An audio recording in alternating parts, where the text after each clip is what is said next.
Hi again then guys, and welcome to another installment of Dirtmasters Unplugged, the series where we take vehicles which either don't have a rallying counterpart on Gran Turismo, or maybe we just want to make something different to the rally car, and that's exactly what we do. We turn it into a rally-based machine.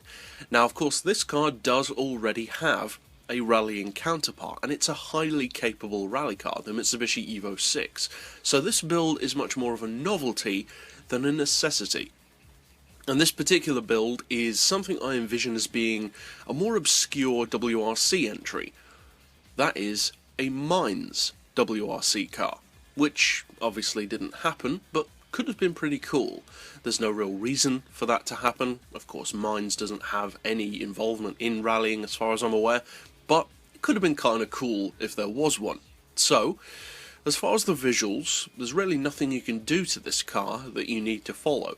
So, we'll go over to the mechanical tuning garage and then, of course, take it out on a rally stage.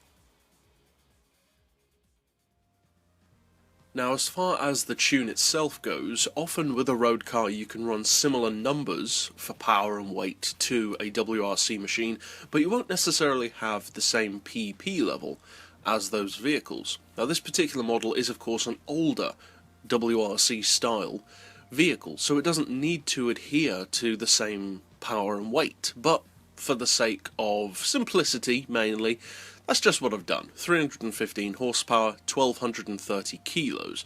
Now I've gone for snow tyres because of course I'm taking it on a snow track. As far as the suspension, I've increased the ride height to 115 on the front, 120 on the rear. The springs to 650 front and rear. The dampers to 4 all round, anti-roll on 3, neutral camber and toe. We'll come back to the gearbox in just a second. As far as the diff, I've gone for the lowest initial torque with a combination of highest acceleration and braking, and then a centre diff split of 2080. As far as power, as you can see, we've restricted it quite a lot, and that's primarily to do with the PP. Now we do have an oil change. I've gone for a high RPM turbo and then reduced the power down to 53.3%. And as far as the weight, we've got the full weight loss package with 115 kilos of ballast, which I've put 25% towards the front of the car to actually increase the counterbalance effect. Less weight over the rear end means you can swing the back end out more. Now finally for the gearbox, of course it's not a top speed tune, so we've got an auto setting of 130, then individual gears of 3, 2, 1.5, 1.2 and 1, with a final drive of 4.2. So that's it for the setup. Now let's actually take it out to a snow track to see what it can do.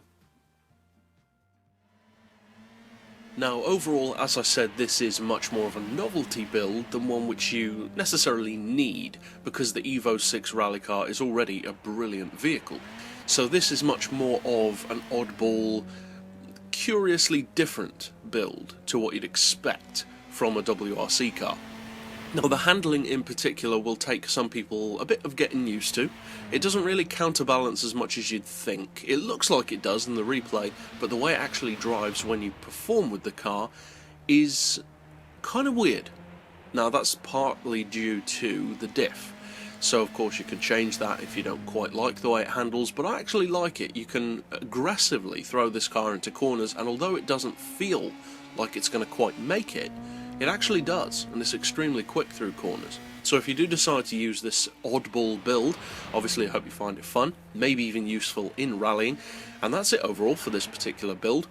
So I'll see you guys next time, and as always, thanks for watching.